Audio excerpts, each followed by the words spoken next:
So, about dun sa video na ginawa ko kahapon, yung sa EB Exchange, may mga nagtatanong kung paano daw ba nila masasell yung airdrop nila sa EB Exchange.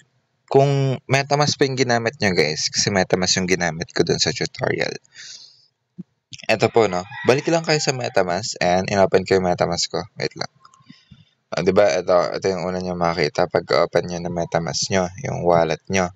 Punta lang kayo dito sa browser ulit na MetaMask. Andyan lang naman yung EB Exchange pag hindi nyo yan hinome.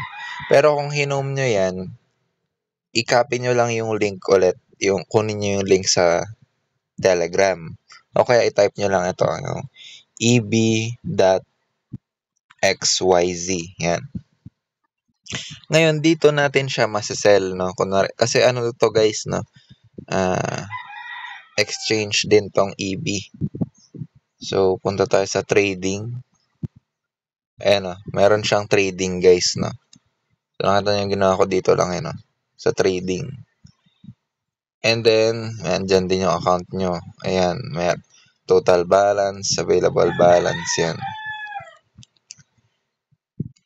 So, yun lang guys, no. Pwede nyo siyang isell dito. Kasi meron din siyang trading, tsaka account.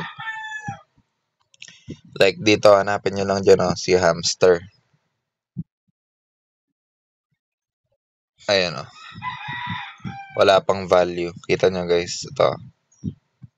Wala pa siya, oh, kasi hindi pa siya sa 26 pa to. 000 hamster spot yan. Ngayon, pag na-list na siya dito, ayan o, 26 pa siya guys. Isal nyo lang. Ito lang, pindutin nyo lang to parang sa mga, gagawin ko ng video guys, huwag kayo mag-alala. So, 26, gagawin ko ng video kung paano ko i-sell yung hamster ko sa EB Exchange. So, yun lang guys. Sana nakatulong na. Sana nasagot ko yung tanong ng magtatanong sa paano daw ba ibenta sa EB Exchange yung hamster na makuha niya. So, yun lang guys.